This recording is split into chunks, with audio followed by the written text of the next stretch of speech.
لکھنے کا سٹائل ہی ایسا ہوتا ہے جس سے ہمیں سمجھ لگ جاتی ہے کہ یہ واو ہے یا پھر یا ہے. عموماً لکھنے سے تو جس طرح اس سٹائل میں جب ہم نے لکھا اس کو رما تو یہ اصل میں تھا راما یا یعنی فعلا. اس کا معنی بنتا ہے پھینکا اسے ایک مرد نے، پھینکا اسے ایک مرد نے. یعنی جس طرح میں کوئی چیز ایک کنکری اٹھاؤں، پتھر اٹھاؤں اور پھینک دوں تو یا کوئی چیز بھی پھینکتا ہوں تو اس کو کہتے ہیں رما، پھینکا اسے ایک مرد نے. تو اب دیکھیں لام کلمے مقابلے میں یا آ رہا ہے کہ نہیں آ رہا؟ تو یا آ رہا ہے. تو یہ اب الف سے اگرچہ بدل گیا ہے لیکن یہ اصل میں تو یا ہے. اس وجہ سے اس کو ہم کہیں گے راما یا جو ہے یہ ناقص یائی ہے، ناقص یائی ہو گیا. اور پھر جو اس کی ایک اور قسم لے لیتے ہیں، مثلا دوسرا ایک لفظ لے لیتے ہیں، لفظ ہے غز. اس کو میں نیچے لے آتا ہوں تاکہ آپ کو سمجھنے میں پریشانی نہ ہو. دوسرا لفظ ہے غز، غزا. میں ایک لفظ لے لیتا ہوں غزا، غزا، غین زا الف. ٹھیک ہے جی. تو اب اس کا وزن بھی بالکل وہی ہے فعلا، کیونکہ الف جو ہے اصل میں یہ واو ہے، یعنی اصل میں یہ ہے غازا وا، غازا وا فعلا. تو اب لام کلمے کے مقابلے میں دیکھیں تو کیا آ رہا ہے؟ واو آ رہا ہے. تو یہ ہو گیا ناقص واوی، کیونکہ یہ اصول ذہن میں رکھنا ہے کہ یہ الف جو ہوگا، یہ الف جو ہوگا، یہ الف یا تو وہ ہوگا یا ہوگا. تو اب اس لحاظ سے اب اس کا غزوہ، اب کہتے ہیں غزوہ ہند، غزوہ جہاد. ٹھیک ہے جی، جس میں رسول اللہ بنفس نفیس شریک ہو، اس کو ہم اصطلاحاً غزوہ کہتے ہیں. تو یہاں بھی وہی غزوہ جہاد، تو غزا جہاد کی اسے ایک مرد نے لڑا، وہ ایک مرد محنت کی، ریاضت کی. یہ بہت سارے اس کے معنی انشاءاللہ ہم آگے جا کے ڈسکس کریں گے. ابھی ہم اس کو یہ سمجھ رہے ہیں کہ یہ ناقص واوی. تو بالکل آسان سی بات ہے، آپ کے سامنے یہ دو مثالیں میں نے رکھ دیں، آپ اچھے طریقے سے اس کو سمجھ سکتے ہیں کہ یہ ناقص کیا ہوتا ہے اور لفیف کیا، ناقص کیا ہے، واوی اور یائی. اب ہم اگلی قسم کو ڈسکس کرنے جا رہے ہیں جو کہ لفیف ہے.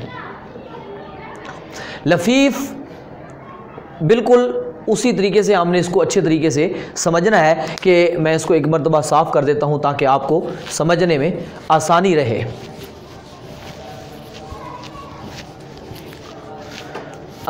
کہ فا عین لام تین حروف اصلیاں ہیں.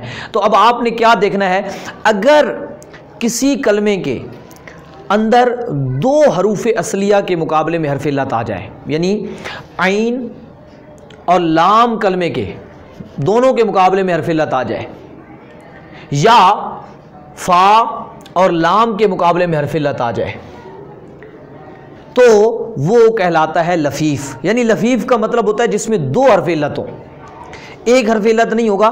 یعنی ایک ہوگا تو ہم اس کے نام جان چکے ہیں، فا میں ہے تو مثال، عین میں ہے تو اجوف، لام میں ہے تو ناقص. اور اگر اب دیکھنا ہے دو حرف علت ہیں تو اس کو ہم کہتے ہیں لفیف. مثال دیکھیں گے تو آپ کو ذرا اچھے طریقے سے بات سمجھ آئے گی. مثلا ایک لفظ ہے وقا، لفظ ہے وقا، وقا. تو یاد رکھیں بالکل وہی اصول کہ یہ کھڑا الف ہوتا ہے، یعنی یوں سمجھ لیں یہ یوں ہے، یہ یوں ہے، یعنی اس طرح یا اس طرح ایک ہی چیز ہے. تو اب یہاں دیکھیں میں نے آپ کو بتایا ابھی کہ لام کلمے میں اگر الف ہو تو وہ اصل میں یا تو وہ ہوگا یا پھر یا ہوگا. تو یہ اصل میں ہے واقع یا، وزن ہے فعلا. اب یہاں تھوڑا سا دیکھیں، فا کے مقابلے میں وہ آ رہا ہے اور لام کے مقابلے میں یا آ رہا ہے، عین کے مقابلے میں قاف ہے. تو ہم نے دیکھا کہ دو حرف علت ہیں، ایک وہ ہے اور ایک یا ہے. ٹھیک ہے جی. تو دو حرف علت ہیں، ایک فا میں پڑا ہے، میں نے کہا تھا یا تو فا میں اور لام میں ہوگا یا پھر کیا ہوگا، عین اور لام میں ہوگا. اس کی مثال بھی میں بتا دیتا ہوں، ذرا دیکھیں. مثلا ایک لفظ ہے طوا، وقا کا معنی ہوتا ہے بچا وہ ایک مرد، اجتناب سائیڈ مارنا، بچا وہ ایک مرد. طوا لپیٹا اسے ایک مرد نے، فولڈ کرنا. ٹھیک ہے، لپیٹا اسے ایک مرد. تو طوا یہ بالکل اسی طرح اس کو بھی یوں سمجھ لیں، یوں ہے طوا. ٹھیک ہے. تو یہ طوا دیکھیں یہ اصل میں ہے طاوا یا. تو وزن دیکھیں اس کا ہے فعلا. تو یہاں دیکھیں عین کے مقابلے میں وہ آئی ہے، لام کے مقابلے میں وہ آئی ہے. تو یہاں بھی دو حرف علت ہیں، واو اور یا دیکھیں کٹھے آئے پڑے ہیں.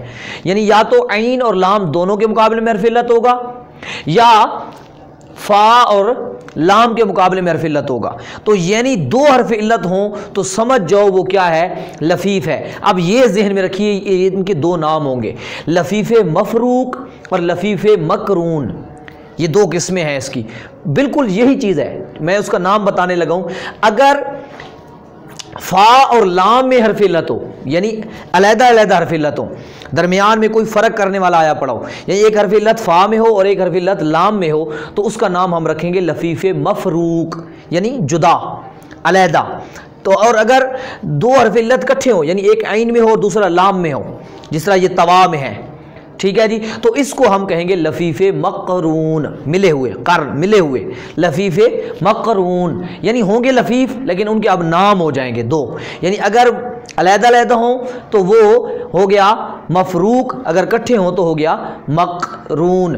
تو یہ دیکھنا ہے آپ نے کہ دو حرف علت ہیں تو اسے ہم کہیں گے لفیف، اور اس کے یہ پھر دو نام ہو گئے۔ یہاں آ کے ہماری 7 قسمیں صحیح، محموز، مضاف، مثال، اجوف، ناقص، لفیف مکمل ہو گئی ہیں۔ لیکن ایک نقطہ اور میں آپ کو یہاں بتانے لگا ہوں، آپ نے اس کو ذہن میں رکھنا ہے، جو یہاں پہ آپ نے ذہن میں رکھنا ہے کہ وہ میں نے ایک چیز آپ کو بتائی کہ جو پیچھے میں نے مثال، اجوف اور ناقص کی بات کہی، مثال، اجوف، ناقص کی بات کہی، تو ان کا ایک اور نام بھی آپ، ان کو ایک اور نام بھی آپ دے سکتے ہیں، معطل، معطل، ٹھیک ہے، معطل یعنی مثال، اجوف، ناقص، ان کو معطل بھی کہتے ہیں، میں نے لکھ دیا میم عین تا لام، معطل بھی کہتے ہیں، لیکن مثال کو کہتے ہیں معطل الفا، اور اجوف کو کہتے ہیں معطل العین، اور جو ناقص ہے اپنا معطل اللام وہ کہتے ہیں ناقص کو، یعنی ان تینوں کو معطل کہتے ہیں، لیکن معطل الفا مثال کو کہیں گے، معطل العین اجوف کو کہیں گے، معطل اللام ناقص کو کہیں گے۔ مطلب یہ ہے کہ ایک ہی چیز کو کہ دو نام ہیں، اس نام سے پکاریں یا اس نام سے پکاریں، یعنی اگر آپ کو کوئی پوچھے مثال کسے کہتے ہیں صرف میں، تو وہی تعریف ہوگی کہ جس کے فا کلمے میں حرف علت ہو، اور اگر کوئی پوچھے جی معطل الفا کسے کہتے ہیں، تو بھی مطلب وہ یہی پوچھ رہا ہے، آپ اس کو یہی تعریف بتائیں گے۔ اگر آپ سے اجوف کی تعریف کوئی پوچھے تو بھی یہی ہے، معطل العین کہیں تو بھی یہی ہے، اور اگر معطل اللام کی تعریف کوئی پوچھے تو بھی یہی ہے، اور جو ناقص کی ہے تو وہ بھی یہی ہے، یعنی ایک ہی چیز کے آپ کے سامنے دو نام آ جائیں گے۔ تو اس لحاظ سے آپ نے ان کو دو نام جو ہے، میں نے اس کا دوسرا نام بھی بتا دیا تاکہ اگر کہیں پر لکھا پڑا ہو تو آپ کو پریشانی نہ ہو اور آپ کو اس کا نام دوسرا بھی یاد ہو جائے۔ اور ایک اور چیز جو لفیف ہے اس کو ہم کہتے ہیں معطل بدو حرف، معطل بدو حرف، معطل بدو حرف، یعنی جو لفیف ہے اس کو ہم کہتے ہیں معطل بدو حرف، یعنی اس میں دو حرف حروف علت ہیں، ٹھیک ہے جی، جس میں دو حرف علت ہوں تو لفیف کا دوسرا نام معطل بدو حرف۔